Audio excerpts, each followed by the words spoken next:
Alrighty, what's going on, everybody? This is your boy Mugen_Ketsuki, and today we're going to be reviewing the Wingman Converter FGC Retro. So basically what this little dongle is, it's an adapter that basically allows you to use your PlayStation 1 and your PlayStation 2 controller on the PlayStation 5, PlayStation 4, and PC, which reads it as an XPut. X input device. Now this again is primarily wired. You can't run this thing wirelessly unless if you probably have the like a controller that does like the 8-bit DO type of deal that you could probably make it happen wirelessly, but primarily we're going to be testing it wired today. So with that being said, it's as simple as what it is with the other Wingman converters that we have reviewed on this channel. Please make sure that you update everything that you can before starting and putting it on said device of use, because it just prevents, little hiccups and malfunctions, so on and so forth. So once again, this will be the review for the Wingman Converter FGC Retro, which allows you to use your PlayStation 1 and your PlayStation 2 controller on the PlayStation 5, PlayStation 4, and PC as an X input device. So within this review, I'm going to be doing a quick overview of the actual thing. We're not going to show the firmware update in this video because that should already be like a known factor with all the reviews that I have done on this channel already. And then we'll show various gameplay clips, me actually using the said controller in use. And then we'll come with our final thoughts at the end of the video. So let's get right into it.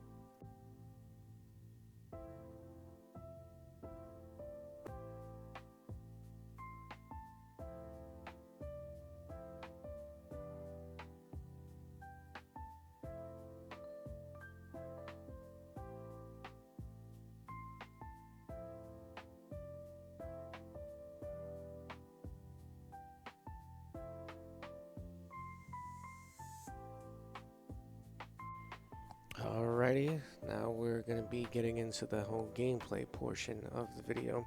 So as you can see here, I have my PlayStation 2 DualShock controller, and when I start moving things around, see? It allows me to actually move the actual menu. So, and just as a quick little tip, because people's like, well, how the heck am I going to power on the controller? How am I going to be able to get it working? There's no PlayStation Home button. So what you will end up doing is you'll hold the select button. I don't know if I'll be able to show you, but the select button and L1 at the same time. Like you'll press them at the same time, and then the device will register as a wired connected controller. So today we're going to basically test out the controller with Marvel Tokon Fighting Souls that just recently dropped not long ago. So I'll just be doing a little demonstration just to see how the game feels and how it plays out with an actual controller in hand.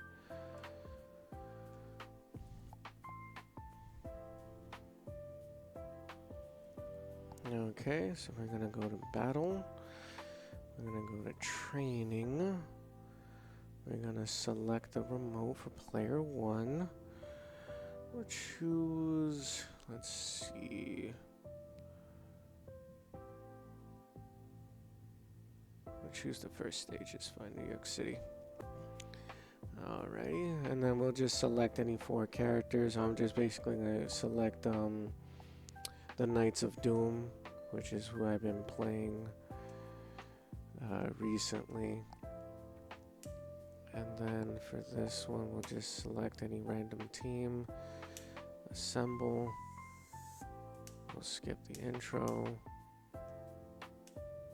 Okay. Now we're just gonna make sure that the button layout is set to default because I was playing this on an arcade stick. So, and then for the input test, seems like everything is working as intended, which is phenomenal. Alright. I can use the analog sticks, which is great, and I can also use the D-pad. So basically, if you played on the PlayStation 5 controller or if you played on an arcade stick, it'll pretty much feel the same. It's not really much different. Everything, like I said, seems to be working as it should, as is intended.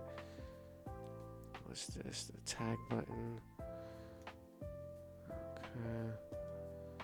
And then this is the quick skill button, I assume. Yeah, this is the quick skill button. Yeah, it's working great. There's no input lag, which is my biggest fear when it comes to testing out these converters in general, whether if it's from Brook Gaming or any other converter. You always want to make sure that it has no latency, no lag, and also the controller is vibrating as well, which is great to know that it supports a rumble feature as well. This is really crazy how like this is actually working as intended. Because I would have never thought I would be playing with a PlayStation 2 controller on a PlayStation 5 console. And it just feels natural because I started out a lot of my FGC roots with a PlayStation 2 controller back in the day, playing various games like Capcom vs. SNK 2, Dragon Ball Budokai 3, and various other fighters like Street Fighter Alpha Collection and whatnot. But yeah, it's working as intended, and this is a good thing to have. Let's see if I can do like a little bit more something. Let's see, what's this, Magnus?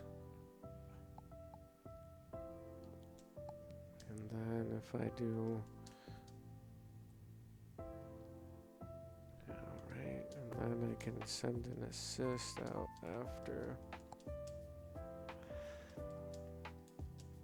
And again, I'm just starting out, so please bear with me that I am not like a pro at this game at all. This is probably like my second day playing this.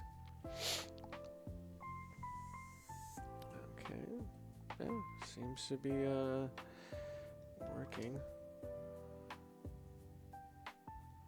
Just trying to see how to do the oh, here we go. I wasn't pressing it fully enough. There we go.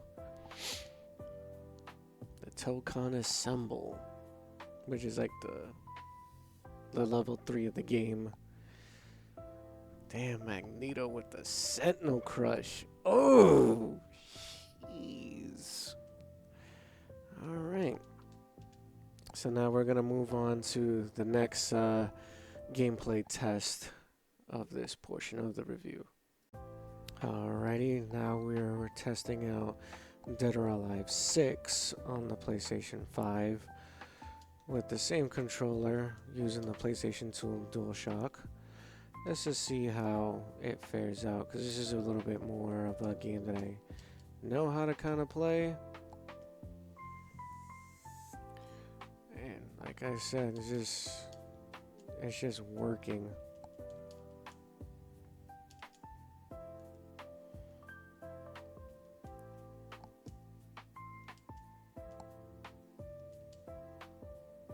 This is crazy.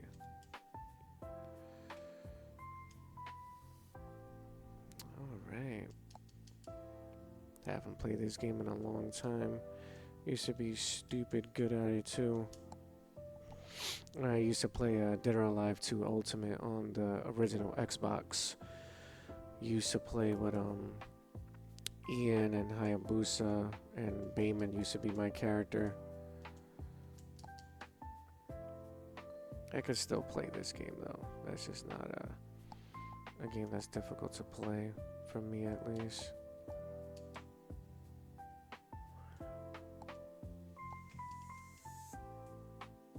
I do just find it funny how things just come back like muscle memory.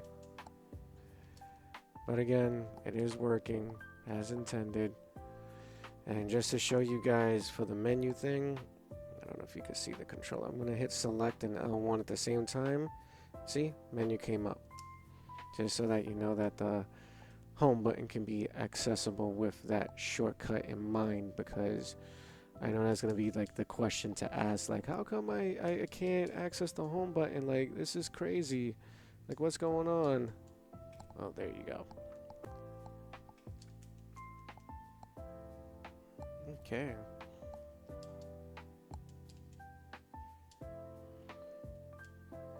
All right. I think that'll be it for this portion of the gameplay, and now we're gonna just move on with the review and give you my final thoughts. Alright, that will be the end of the review for the Wingman Converter FGC Retro from Brook Gaming. Shout out to them for sending me this product to finally get my hands on a review. So like I said earlier in the video, this basically covers the PlayStation 1 and the PlayStation 2 controllers to be able to use on the PlayStation 4, PlayStation 5, and PC with X input. I would recommend a firmware update before you just start plugging things in. Yeah, it will work as a plug and play, but with the latest update, I believe it updates the dongle, so it supports the latest firmware update on the PlayStation 5 side of things at least.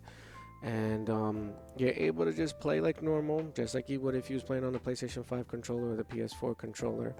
You also have the access to hit the home button, which will basically be hitting L1 and select simultaneously to bring up the home button. You can also program, remap, and add turbo function to the dongle by opening up the Brook Central app on their official website that you can download. I think you can also do a web-based version as well if you don't feel comfortable downloading anything on your device. And again, you can make your little profile and save everything and basically customize it to your liking, or if you need to change like how the buttons are to your liking, you definitely can remap the buttons from there. And again, I have nothing bad to say about the device. I just been wanting to review this for a while because again, I started playing fighting games primarily like competitively on the PlayStation 2 with, you know, various games like Third Strike, Capcom Assassin K2, you have Dragon Ball Budokai 3, and other various fighters out there on the platform. And then I grew on to liking the arcade stick eventually when I got into Street Fighter 4. So again, this is a great product to use. Again, it's primarily just wired. You could probably use it wirelessly if you got like the 8-bit dual wireless thing. I'm pretty sure that might work. I might ask my boy Beast 1x5 if he's gonna review this so he can probably test it, because he probably has that controller adapter for this device to be able to see what's going on with that. But again, yeah, again, there's really nothing bad to say. It's like as simple as it gets. It works for you guys out there that don't want to upgrade and use something like the PlayStation 5 or any other controller, and you just want to use the PlayStation 1 or PlayStation 2 controller because that's, you know, your preferred method of choice. Now you're able to join in the fight, go to tournaments, play at your friend's house, family's house, and yeah, again, more options, which is great to be able to play on your favorite platform. So again, shout outs to Brook Gaming for sending over this for review. Shout outs to Beast1x5 as always for getting me into this and basically showing me a decade worth of Brook products out there. And again, shout outs to everyone that's a part of the Brook creator group as well. So thank you guys for watching. I'll have the provided videos on the usual spots below. I'll have also the link in the description of the overview of the website and where to purchase one of these bad boys. And yeah, thank you guys for watching, and I'll see you guys on the next one.